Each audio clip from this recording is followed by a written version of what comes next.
Hey guys, what's going on? I'm here with my Penguin Black Spine collection.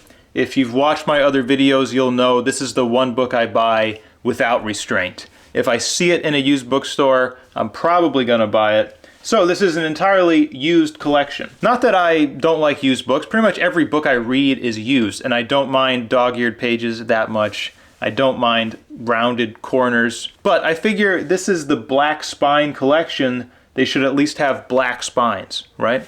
So I think I've found the right pen for the job to get rid of all of this sticker damage and all of these white edges, because the edges always peel off really easily. And I figured I'd do a little collection show and tell, show you guys what I got, figure out what I'm eager to read, and figure out what's there mostly just for decoration. So let's do it.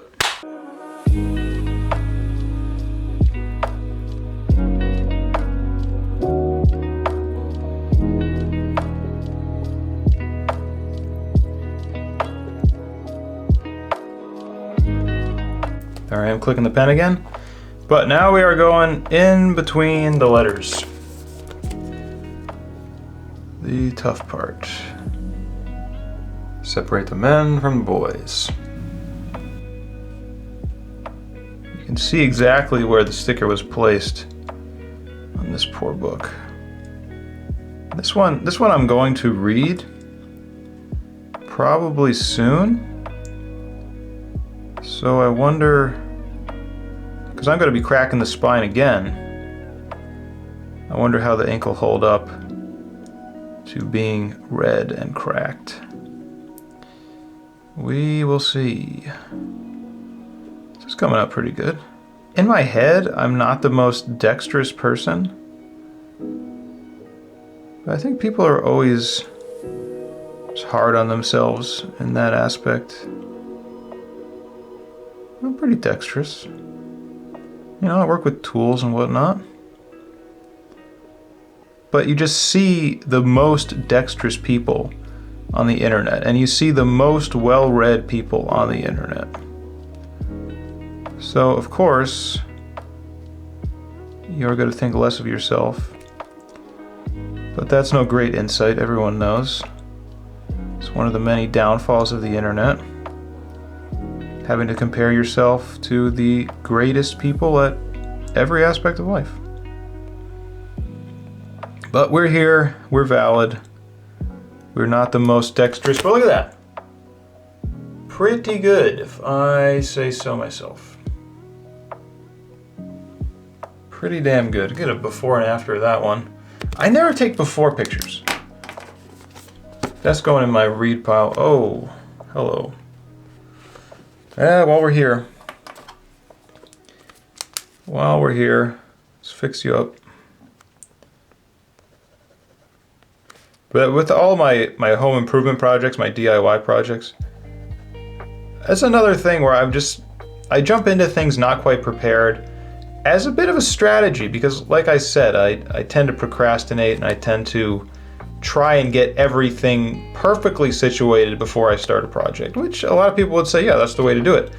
But I don't know. For me, I overbake it, and then I don't really enjoy it while I'm doing it because I've already spent too much time preparing for it or something. So I jump in.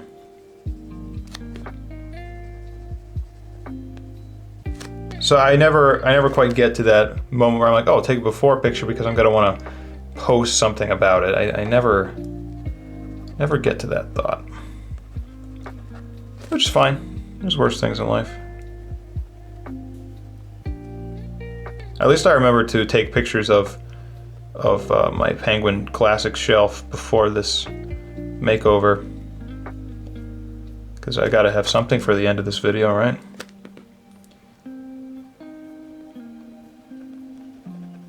How's it look to you guys? Oh yeah. Alright, get into it now. Yeah, see, if you don't wipe it down, it definitely... Oh! Disaster strikes! Oh God! Okay, we're good. Nothing a little spit can't solve. Dangerous smearing here, my God.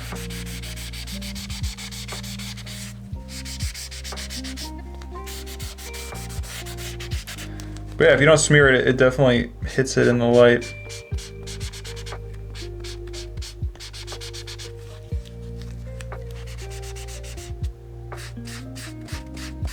I gotta smear it the right way. There we go, that looks good. I just licked my ink-covered finger. Very nice. Very nice. Okay, good enough. That goes in my to-read pile. The Iron Heel Jack London. I just bought this from Thrift Books. Like I said in my video, spun the wheel, said it was very good. It's got this sticker, and this was the exact same sticker that did this book in. So I don't dare take it off, unfortunately. I hate to have a sticker in my collection. And this one, like, oh my god, I don't even know if I'd bother with this one. It's a perfectly readable book, though. I mean, I hope to get a better copy of it, honestly. Because this is obtrusive writing. Intrusive writing? It's just too much. Circled kind of just loosely in pen. Oh, it's too much. I'm gonna read this one. Yeah, we're here, we're doing it. See, that's what I'm saying. I overthink things. Just do it, you know?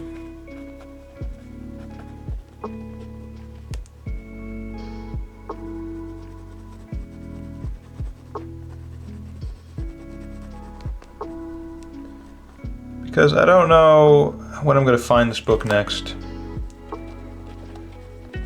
I hadn't found it in a used bookstore, which I very rarely like buy books on eBay like that, especially from thrift books, but I wanted to read this and I thought it would fit well with the other books that I was reading.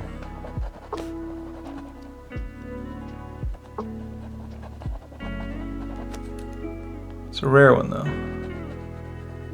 They have a lot of cool Penguin classics that I've seen on eBay, I've been tempted to buy. A lot of surface area though.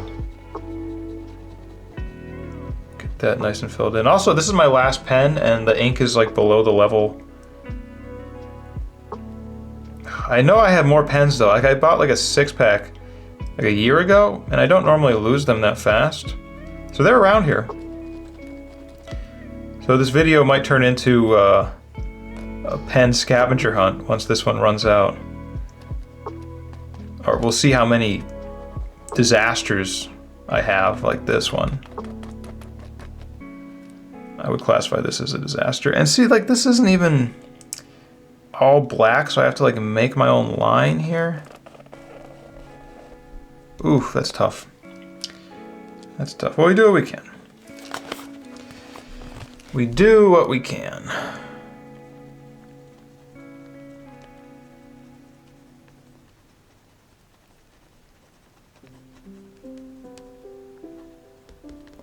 All right, get in here, tiny pen. Get your ball rolling.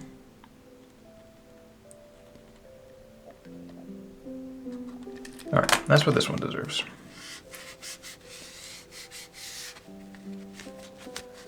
Slightly better. Emphasis on the slightly. All right, not bad. Whoa, whoa, whoa. Sorry about that. Sorry about that. That will go in my to-read pile, though. Hopefully I do. Jack Kerouac, On the Road. This is another one I want to read. Actually, I just found a, what do they call it? Like a deluxe orange Penguin Classic edition. That definitely looks better than this one. I mean, sorry guys, but like, no competition. And this one looks pretty good. It's another one where it kind of bleeds onto the front cover, so I don't know if it's actually the spine or if it's my neighbor's property or what.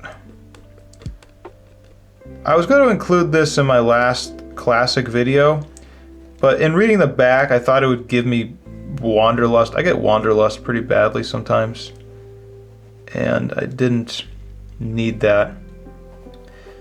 And especially as my life transitions into having a family and being a father, I know eventually you're still able to do your own thing. But for the foreseeable future, Wanderlust is not really something I can afford to have. So I decided not to read this one. Which seemed like a good decision. Wanderlust will return. But for now, save myself some heartache. Save myself some useless longing. How'd that one come out? Pretty good. Yeah, we'll see how it looks on a shelf. That's really what we're concerned with, is how it looks on a shelf. It's going to the chaff. Oh, I have another copy of it. Huh, interesting. I don't want multiple copies, so I guess I'll sell them in like a 3-pack. I should have looked at them before to see what the condition was, and I don't want to write on them and then sell them. So actually this will just go to be sold. So I need a new pile here. New pile.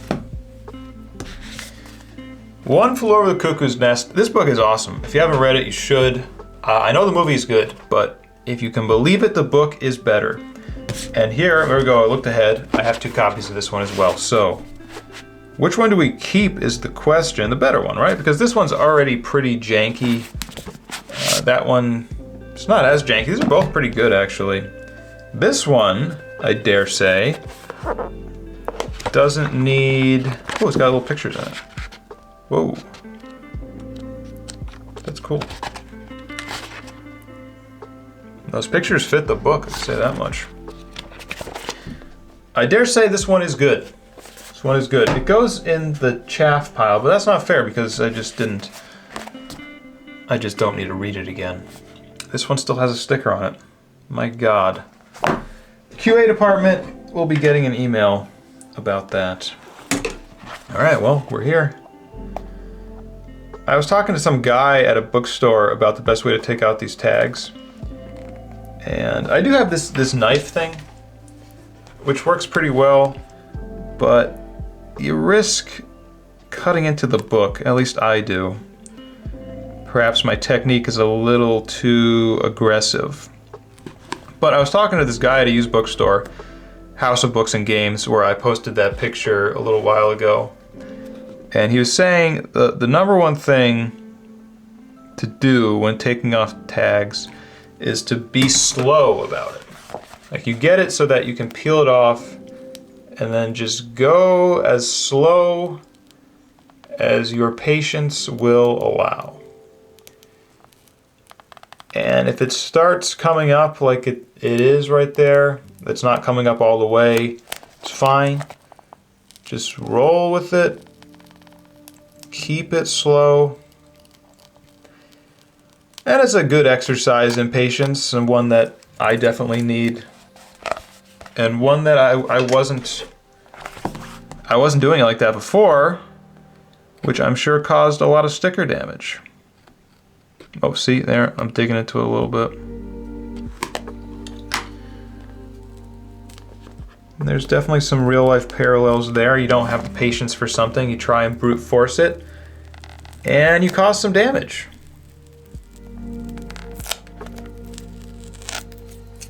This one's coming off okay.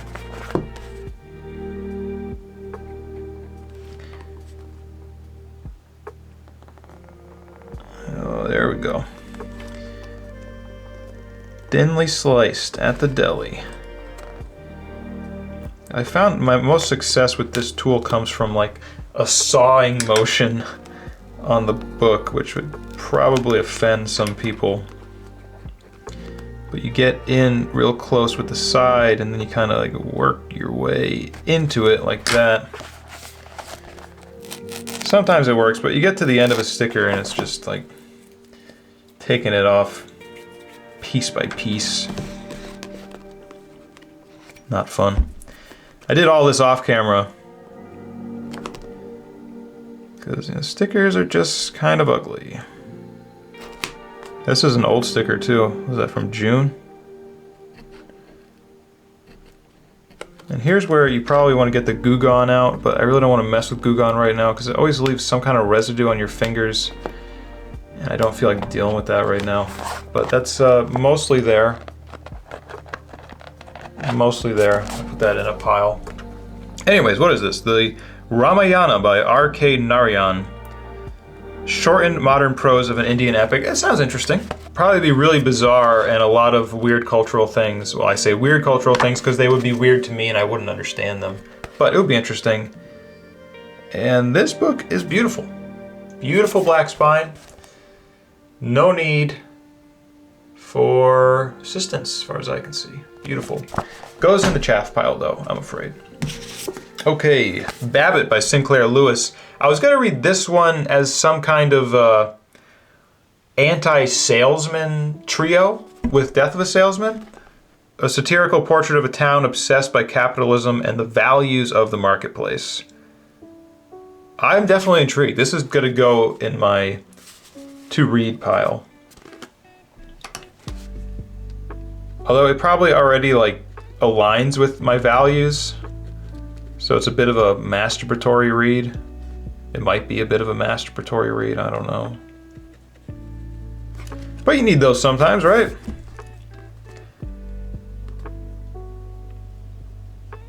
I mean, nowadays, echo chambers are everywhere. So I don't know if you need to seek them out or you just find yourself in the algorithm of everyone that agrees with you. Pretty good condition, luckily.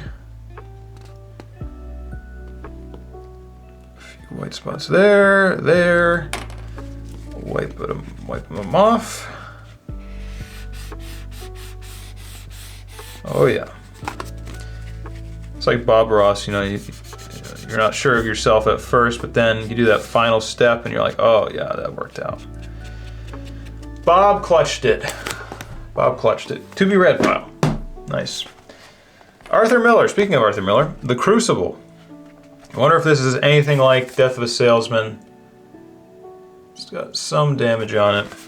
No orange blurb. I like that orange blurb. Oh, Witch Hunts. Essential nature and awful chapter of human history. Oh, but not the old witch hunts. Communist witch hunts. That might be fun. I mean, a lot of that stuff written in that time period, you look back at and you're like, okay, you guys are obviously paranoid about communism. And a lot of it is pretty unfounded. So I'm just kind of rolling my eyes at you. But again, you look at that and what are we paranoid about that they're going to look back at in 50 years and say, oh yeah, there they go. AI invasion, we're all doomed. All our jobs are going to be taken. All of our humanity is going to be drained out of us. Probably AI stuff. But I don't know, it's hard to get that kind of perspective on yourself. Although definitely with this AI stuff, here I go, I'm gonna prove my point. I'm not concerned about it. I think it will die out because, especially with this AI art, no one cares. At least I don't care about AI art. And there's just something, like, you need to know that effort was put into it to care about it. You need to know that a human was behind it for it to have value, I think. If it's just like, yeah, I spat these values into a machine and it gave me this picture, no one cares. At least I don't care. Maybe people care. That's nice. Oh, I forgot about this one right here. And I think that's true for movies as well, which is maybe, I mean, it could just be I was nostalgic for movies in the past and not now. Here we got Charles Dickens' Great Expectations. I love this book. But I think with CGI, and now that CGI is easier or more commonplace, we just don't care about it. Because back then, when you had a car wreck, you knew it was actually a car exploding. There was risk involved. There was the potential for catastrophic failure in some senses. But now there's not. It's all just caged, and maybe that's some toxic masculinity coming out of me, but it's just not exciting. Is that the price we pay for a more stable world? The fact that movies are less exciting? I guess that's one that people will be happy to take. There's an easy fix. Nice spine. Yeah, this was another one I read the audiobook of. I try to do audiobooks for older stuff while I'm painting or something. Lit2go.gov or .com, .org or something. Rich Kistner, I think his name is. That's who I always look for. That's who read Count of Monte Cristo to me. This is Rich Kistner for Lit2Go. Good stuff. Another one that I want to read, Middlemarch by George Eliot. Intimidated by the girth. How many times have I said that in my life? Haha. All right, this is very, very classic broken spine. One line up the middle here. Luckily, it's not too much in the words. Probably don't even have to go into there. It's a pretty thin white line. But we're here. We're taking these books to the spa. Having a good time on a rainy day. Doing what we love.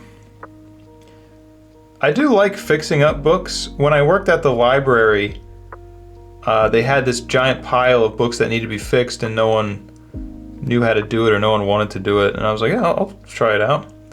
And it's fairly easy. You're just like tearing apart spines and then gluing them back together and trying to use tape to make it look like it never happened before. But there's not much of an application for that. At least, I mean, there might be books out there that are damaged and worth fixing, but generally in Goodwill, I don't find damaged, valuable books. I just find damaged books that wouldn't be worth anything. So there's no use in fixing them up unless I just want to do it from the goodness of my own heart. Which I might.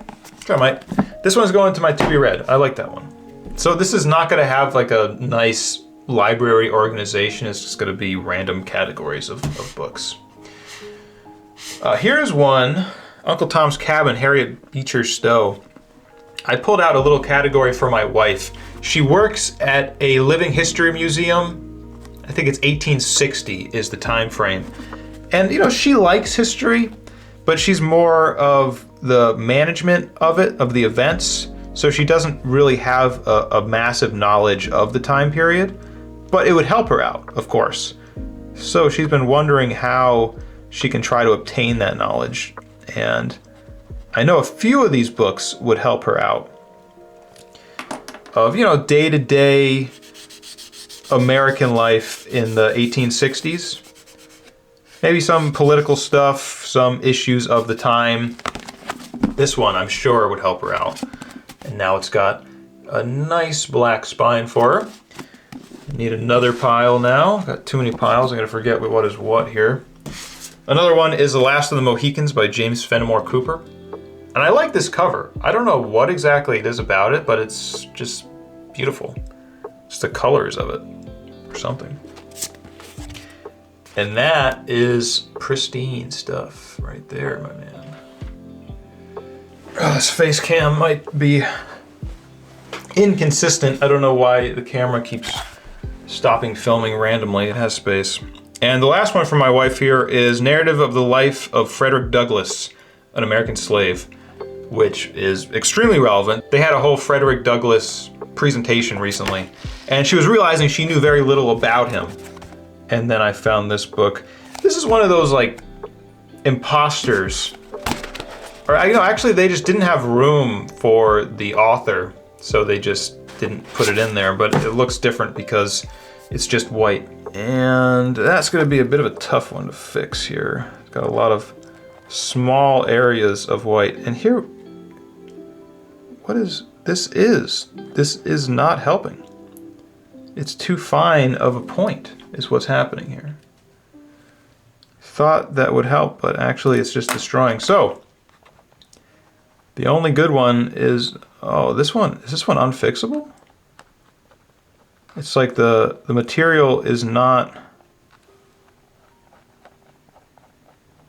strong enough to take the roller ball. All right, well, that one might just chalk up to whatever. Actually, I almost didn't find this one because it was on my wife's TBR where it will go back to, so what can you do? Okay, let's go here. Edith Wharton. Ethan Frome. Bleak but beautiful, I'd say. Cover looks exactly that. Bleak but beautiful. It's a thin spine. It's good. It's good. We're good. Thankfully, because that one would be a tough one to fix. I do want to read this, but yeah, I'll put it in my to-be-read pile. Another Edith Wharton, Summer. And this is another, it's different. The cover feels different. It's not quite as glossy.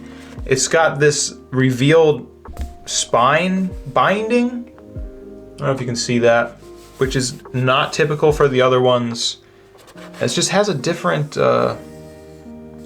finish. I'm not sure what it is.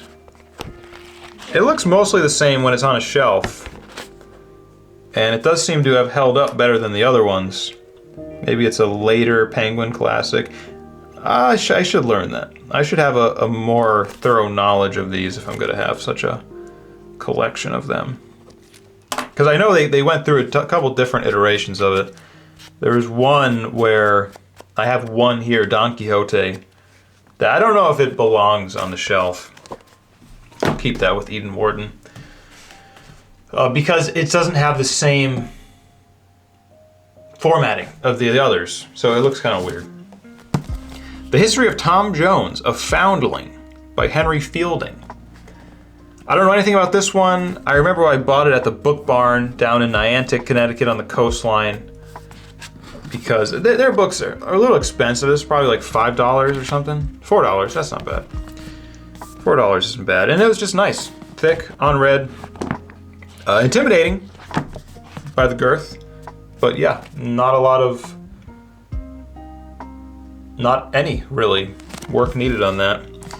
Goes in the chaff pile, which is now 2 chaff piles because it has become too large. Kristin Lavransdatter, number 1, The Wreath by Sigrid Undset. And you can see the difference here. One, the coloring is off. This is what I'm talking about. And one, you can see that revealed spine, and the other, you can't really.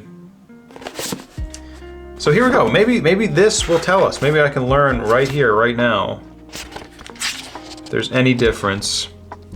First published in 1997. Print run 2019-18. Oh, there's a map in here? Where's the map?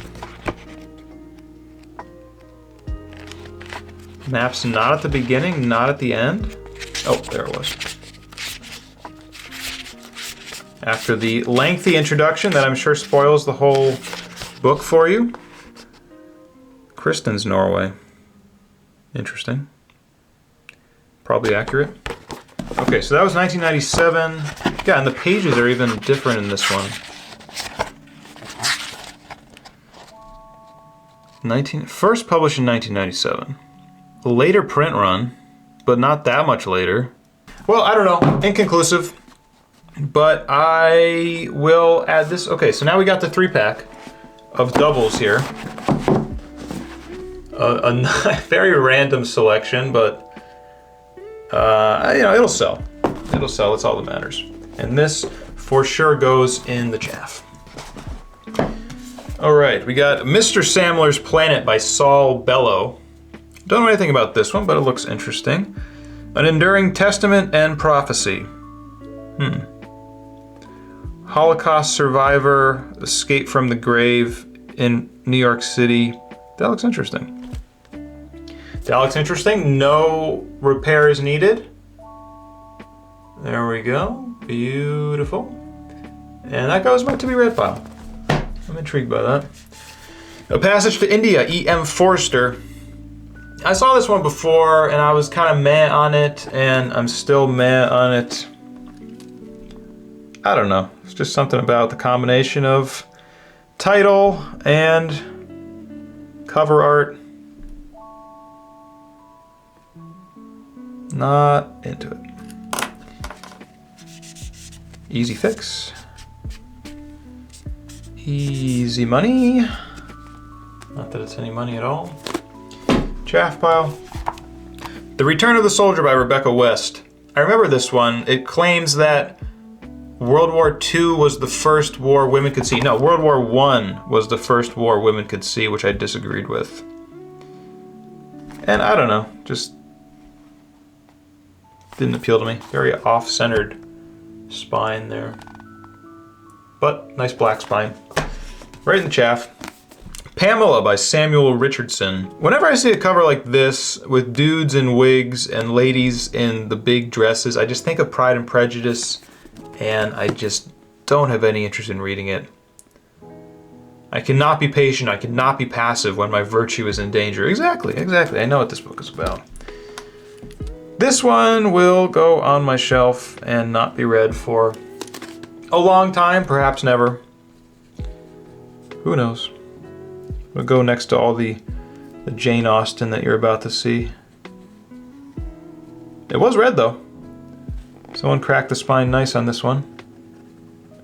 What you like to see? I mean, you like to see a brand new book at the Goodwill, but you also like to see the book that was read. It's a win-win. It's a win-win. You like to see win-wins. Dangerous smearing I'm doing here. You can tell I don't have... Oh, beautiful though. Beautiful. Oh, yeah, that's good enough. Chaff. North and South, Elizabeth Gaskell. Pasture in the background, some industrial Europe. How am I to dress up in my finery and go off and away to smart parties after the sorrow I've seen today? Yeah. That sounds like something I'd be interested in. I like those kind of juxtapositions between these like fancy rich people, but then they're in some kind of war-torn area. And how can you be happy when there's all this horrible stuff going on in the world? It's a good question. Not really one I want to ponder right now, though. Ruth by Elizabeth Gaskell. Probably similar, bleakly beautiful. Yeah, that's kind of like maybe a little bit darker Pride and Prejudice. Which sounds kind of interesting, actually. But I'm going to pass on it. Well, I say I'm going to pass on it. It's got to remain in my library, and maybe at some point I'm going to be really into Pride and Prejudice stories. Or just this time period, or this author, or something.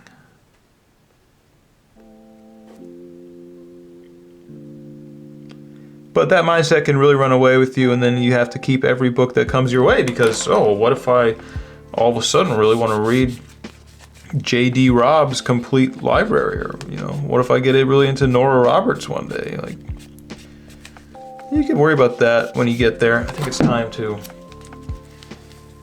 find some different white zones here. Why did I tape this? Why did I tape this?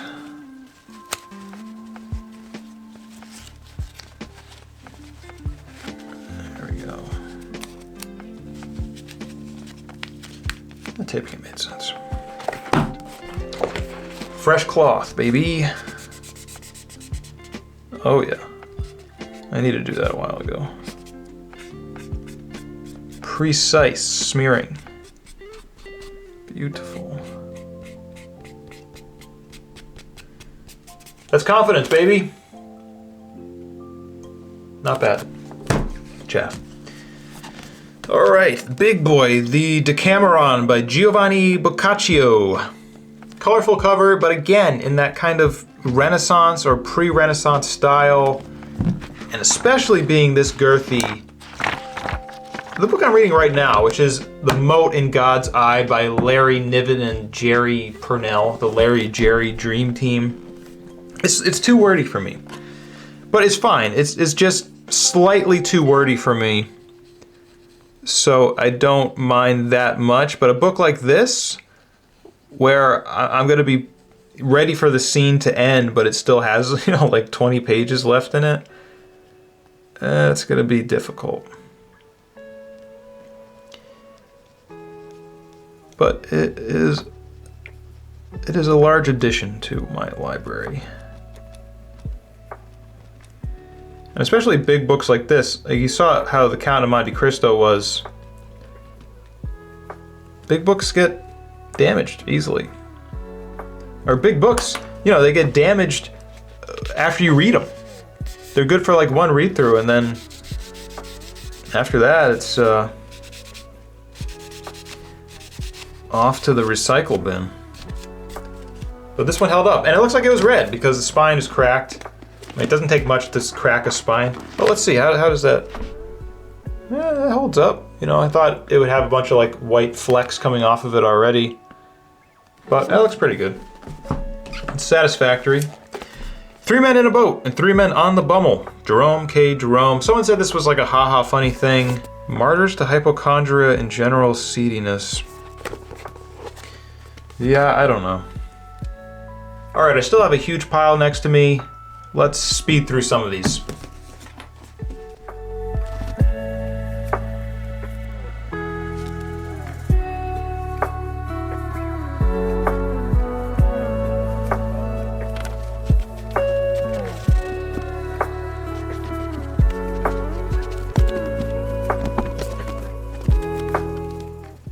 Alright, my pen ran out of ink, but we are back. Luckily I found one at the bottom of my backpack,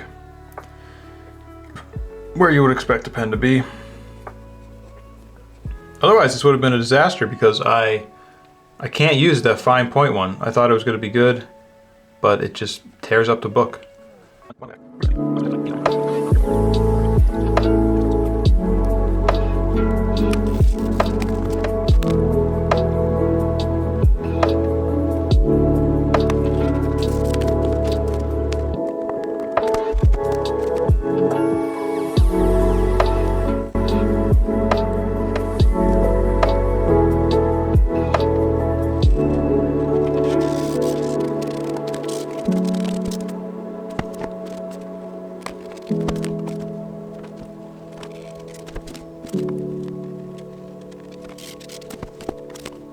Okay, slow it down a little bit. That was a lot going into my chaff pile.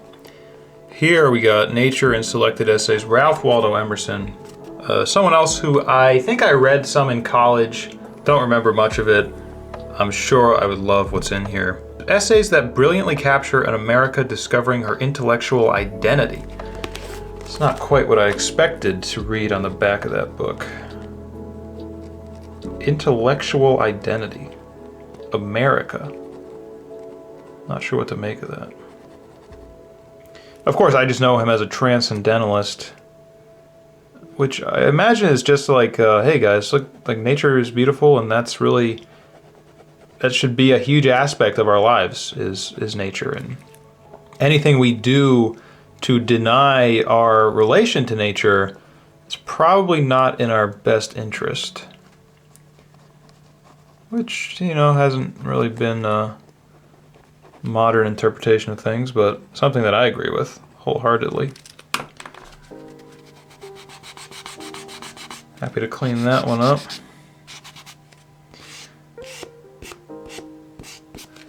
Beautiful. That goes in my to be read. Walt Whitman, Leaves of Grass.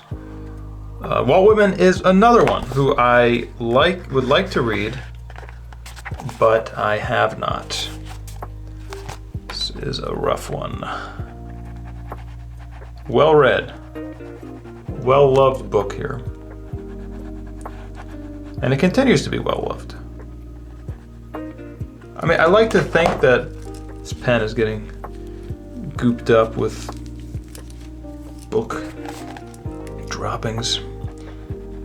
I like to think that these books, this feels like going to the spa for them, but it's probably a little bit painful. It's probably more like a dental procedure for them.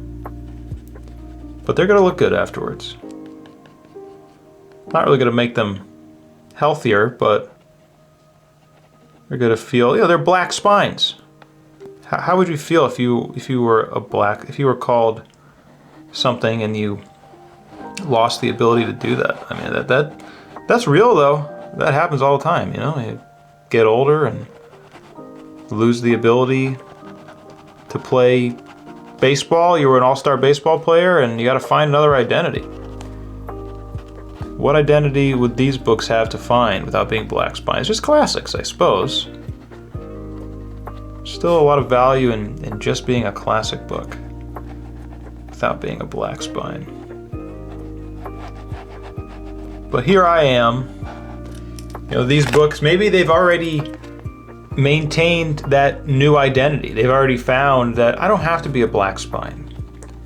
What does it mean to be a black spine? It's just shallow. It's just surface level. The color of my spine doesn't matter. And they've already gone through that. They've already made the proper mental adjustments to be okay not being black spines. But I come in and I make them black spines again, and now they're just really confused. See, here's the negative spin. I always find a negative spin. The pessimist within me refuses to relent.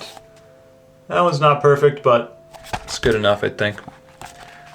To be read pile. All right, here we got a whole bunch of John Steinbeck. We'll start with East of Eden, which is, no, it's not the #1 book of his I have that I'd read, but it's definitely up there. I want to read this one. I've read The Grapes of Wrath a while ago. I read one called The Wayward Bus. Just totally randomly picked that one up. And it was okay. It was okay. Of course I read Of Mice and Men, and that's a masterpiece. I read that in high school, and I read that after high school. It's crazy how many duos are based off of Lenny and George. Or at least for me. How many times I'm watching something and I'm reading something and it's just like, oh, it's Lenny and George. And maybe I'm just over simplifying certain duos where it's like, hey, there's a big guy and a small guy. It's Lenny and George. I'm sure there were people that did that before. Here's The Grapes of Wrath, which I read in high school. Oh, beautiful copy. Which I read in high school and never again. Not that I particularly hated it, but it just didn't feel necessary to return. The Winter of Our Discontent. Another one I'd be happy to read. This one needs some help. It's got that white shadowing. It's got that iron heel look to it. Where does the spine end and where does the cover begin? It's not where you want to be. It's not the question you want to be asking yourself here. Somewhere there.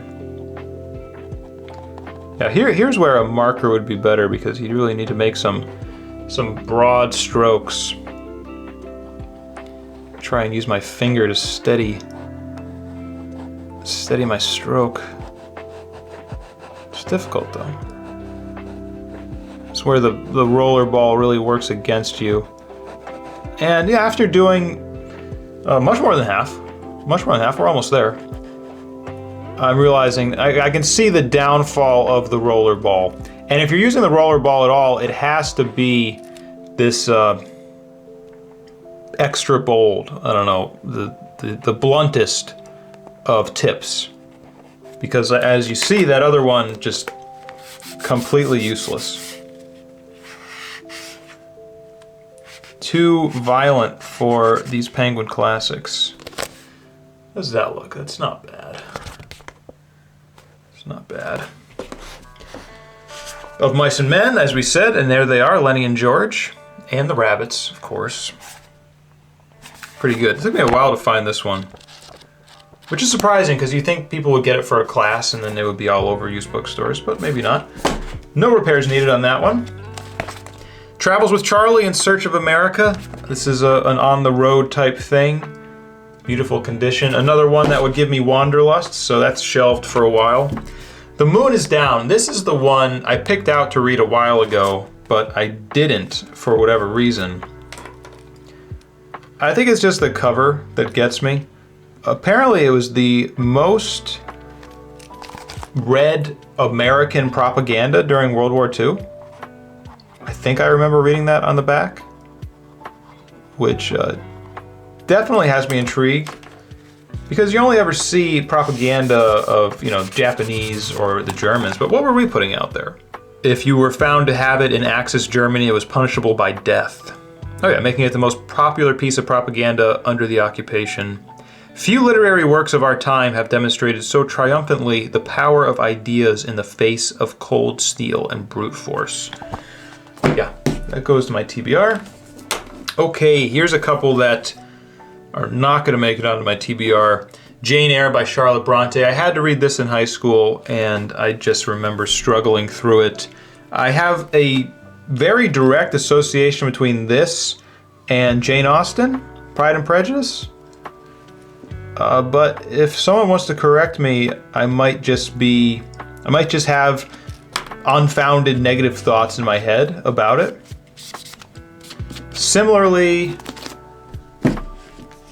her sister, Emily Bronte, Wuthering Heights. I haven't read this one, but I just assume it will be similar.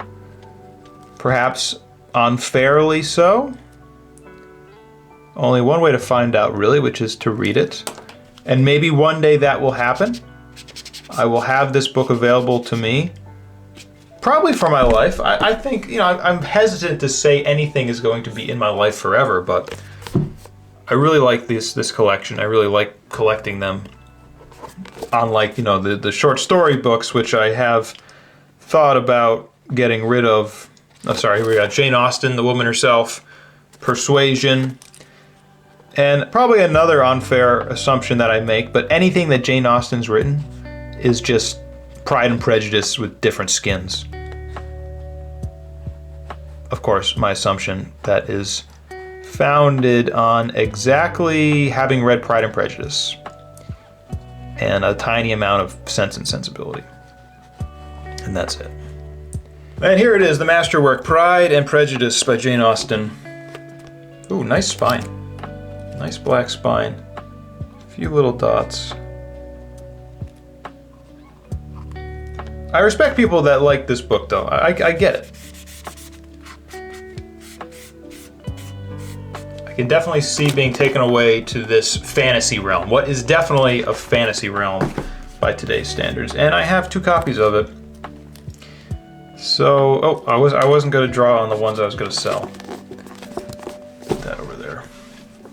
Emma by Jane Austen. Again, this is one I don't know anything about, but oof, that is a rough spine. This looks like an older, or just more faded. Maybe it was in a shop window or something. See what we can do. But I haven't read this book at all, but in my head, I have an idea about what it's about, which is totally unfounded. I actually just found my first Clothbound Penguin Classic. They're modern. You still see them in like Barnes & Noble today. And I love them. They look beautiful. I've watched videos about people showing those collections. I forget the name of the YouTuber right now. Maybe I'll link it in the description. But they're beautiful. And I found my first one in Goodwill the other day. It was Emma, this book, which is cool. I mean, I just love those books. I love the feel of them. I love the look of them. So I was super happy about that. Lady Susan, The Watsons and Sanditon. Like, look at that cover. How are you not going to assume this is just Pride and Prejudice with different skins? I don't know. And if it is, if my assumptions are right, then cool. That's good. I mean, she knows she figured out something good. Was this the beginning of the romance novel? Perhaps? I don't know, but I can see that. I can definitely see that. Beautiful. All right, we need to find some clean cloth again.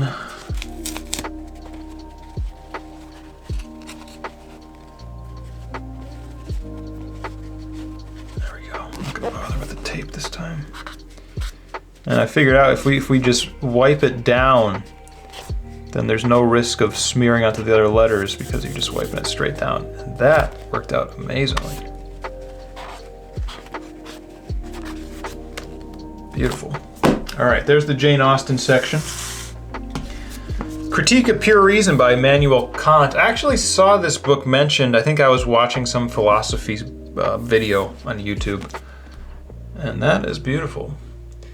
I'm really intimidated by philosophy books, especially one this big. But I'm sure I would get a lot out of it. I've found a few Carl Jung, I'm gonna say his name's pronounced Jung, J-U-N-G. I found a few of his books recently. And I hear him mentioned all the time in videos that are recommended to me, in videos that seem to be right up my alley. So I should just jump into one. Oh, here we got Gulliver's Travels, Jonathan Swift. A classic. This is actually the audiobook I'm listening to right now. Again, another classic book that I probably wouldn't pick up.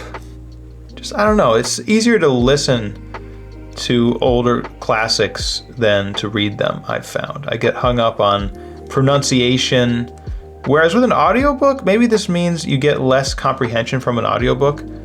But if something happens and you're like, I don't really know what that means, you don't, it's just like, okay, well, he's going, so we gotta keep up here. Which I think is fine. I think a lot of books, like something happens and I think I should know what it means, but I'm not really meant to know what it means. I have problems with that sometimes because I think I should know more than I do, but I have to have confidence in my comprehension, I suppose. Very clear sticker damage on this one. And this is black enough, I think, to cover up. I'm gonna stop right there. I'm gonna go there, I'm gonna do that. That's black enough. Black enough. Pretty good. Pretty good. Robinson Crusoe, Daniel Defoe. Just an adventure story, I think. Some swashbuckling. Survivor of a shipwreck. I love shipwreck stories. That's going in my to be read. And no repairs needed. Common Sense, Thomas Paine. I can only imagine the first time this is picked up is in about 16, 17 years when my kid needs to read it for 9th grade civics class. And it will be ready. It'll be ready for that. The Life of Samuel Johnson by James Boswell. I've seen this picture recently. I don't know where though. It's some irrelevant information for you. If you haven't gotten enough irrelevant information yet in this video, there's just a little bit more for you. Beautiful. Chaff Pile, obviously. In Patagonia, Bruce Chatwin. I thought about reading this when I showed it in a book haul, but then I didn't. I think it's more wanderlust. More potential wanderlust that I'm trying to avoid. I do get it pretty bad. My wife and I took a month-long road trip back in like 2016 or something. We went all over the country. I think we went to like 25 national parks. And you know, that staved off the wanderlust for a while. But it always comes back. It always comes back. Beautiful.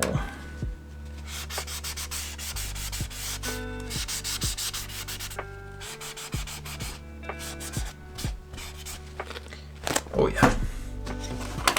The White People and Other Weird Stories by Arthur Machen. I picked this one up recently. It's in new condition, which is pretty rare. And forward by Guillermo del Toro, which is interesting. Edited by S.T. Joshi, who I remember from my Cthulhu phase. I had a phase where I only read H.P. Lovecraft and related stories. And I'm into it. Perhaps Halloween. Perhaps this will go with Sleepy Hollow. I'll put that in my TBR. Oh boy, here we got Our Man in Havana by Graham Greene. I don't know if I can go back to Graham. I'll give him another shot. I liked his writing style. he just, I guess I need to be slapped in the face with the point of the book a little bit more than he did. Or perhaps I was missing some religious information, some religious back knowledge that I needed to figure out what he was trying to say in The Power and the Glory. I don't know. I mean, luckily this one's fairly short, so it would be not too much of a risk to give him another shot. And I will. I will give him another shot. I'm not particularly eager to do it right now, but I will give him another shot. And it would probably be this one, The Ministry of Fear. If only because it gives me 1984 vibes. A master thriller and a remarkable portrait of a twisted character.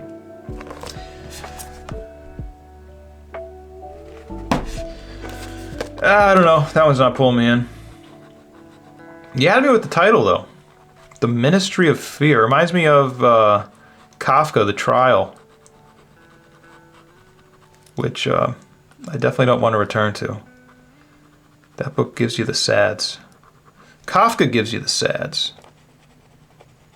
And there's value in that. I know I said that before, and a lot of people commented saying, don't discourage people from reading Kafka. Kafka is so much human knowledge and whatnot. And it's true.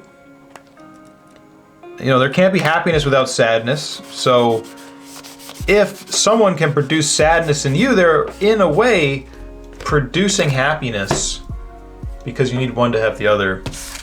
I don't know, that's kind of twisted. Okay, last book we have, and this is the weird, not quite normal Penguin classic, Don Quixote. I don't know if this is a later version or an earlier version. It destroys the continuity of the shelf, but it's Don Quixote. It's one I want to read eventually, so I'm keeping it around. It'll go on the very edge of the collection as not to, you know, interfere too much, but it's Don Quixote. It's a classic. They're all classics, apparently. All right, that's what we got. So, I know that was a long one. Thanks for sticking with me. Let's see what these bad boys look like on the shelf. Let's see if we have some kind of decent before and after shot, huh? All right, be honest, how does it look? Better? Hopefully. Or maybe not. At least it feels better for me just to know that I've done something to help them out. It definitely has an overall blacker appearance, which was the goal.